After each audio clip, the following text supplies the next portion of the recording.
মুর্শিদাবাদ একটি ঐতিহাসিক শহর। সাধারণত 2 থেকে 3 দিনের জন্যই সকলে এখানে ভ্রমণে আসেন। এখানকার সমস্ত হোটেলগুলোই প্রায় হাজারদুয়ারি সংলগ্ন রাস্তায় অবস্থিত, কিন্তু এই রাস্তাটি এতটাই ঘিঞ্জি এবং ব্যস্ত যে হোটেলের ভেতর থেকেও আপনি সবসময় একটা ঘিঞ্জি পরিবেশ এবং ভীষণই কর্কশ আওয়াজ সবসময় পাবেন।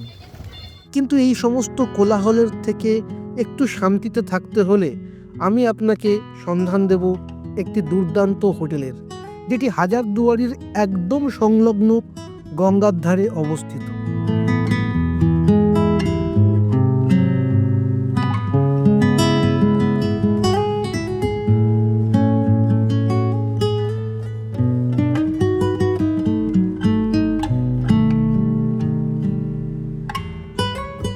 হোটেলটি হাজারদুয়ারি থেকে মাত্র হাঁটা পথে 5 মিনিট এবং এই হোটেলটি গঙ্গার ধারে অবস্থিত, সম্পূর্ণ নিরিবিলি প্রাকৃতিক পরিবেশে।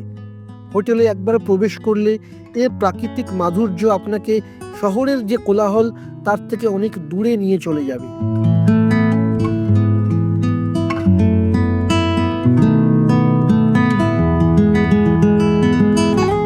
এই হোটেলের নিজস্ব বাগান রয়েছে, যেখানে ফুটে আছে অজস্র ফুল।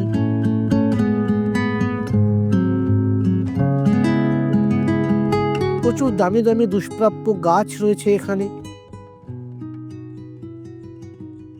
ভাগীরথী নদীর ধার ঘেঁষে এখানে রয়েছে এদের নিজস্ব বোট, যে বোটে করে আপনি চাইলে নৌকা বিহারও করতে পারেন, নদীপথেও ঘুরে দেখতে পারেন মুর্শিদাবাদ শহরের সৌন্দর্য। হোটেলের রুমেও খাবার সার্ভিস যেমন দেওয়া হয়, তেমনি এদের বাইরেও একটি খাবার বন্দোবস্ত রয়েছে। টিনের শেড দেওয়া, এইখানে আপনি দিনে সকালে ব্রেকফাস্ট, রাত্রে ডিনার এবং দুপুরে লাঞ্চ সারতে পারবেন। এছাড়াও গঙ্গার ধারে জায়গায় জায়গায় বিভিন্ন রকম বসার বেঞ্চি করা আছে, যেখানে বসে আপনি সকালবেলা কি সন্ধ্যেবেলায় কফি, চা, টিফিন করতে পারবেন।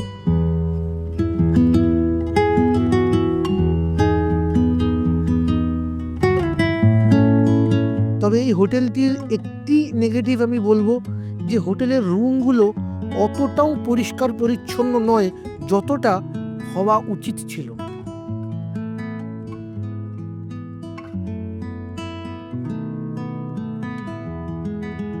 গঙ্গার ধারে এমন সুন্দর মনোরম পরিবেশে এই হোটেল, যদি রুমগুলো আরও একটু বেটার সার্ভিস হতো, টেক কেয়ার নেওয়া যেত, তাহলে এটি একটি রিসর্টের মর্যাদা পেত। তবে আমরা 2 দিন থেকেছি, আমাদের বেশ ভালো লেগেছে।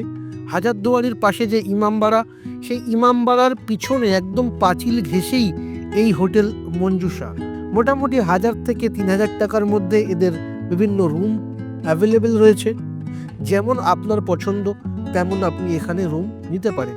ভিডিও ডেসক্রিপশনে হোটেলের ফোন নাম্বার দেওয়া রইল, আপনারা নিজেরা ফোন করে সমস্ত তথ্য জেনে এখানে গিয়ে থাকতে পারেন।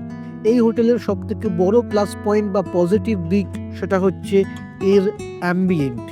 এই হোটেলের চারপাশে যে প্রকৃতি ঘেরা ব্যবস্থা রয়েছে, সেটি সত্যিই আপনার মনকে আনন্দিত করে তুলবে।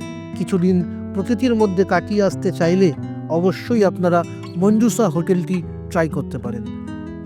যদি ভিডিওটি ভালো লাগে বা বেড়ানো সংক্রান্ত আরও বিভিন্ন ইনফরমেশন আপনারা দেখতে চান, পেতে চান, তাহলে আমাদের চ্যানেলটিকে সাবস্ক্রাইব করতে পারেন। ধন্যবাদ।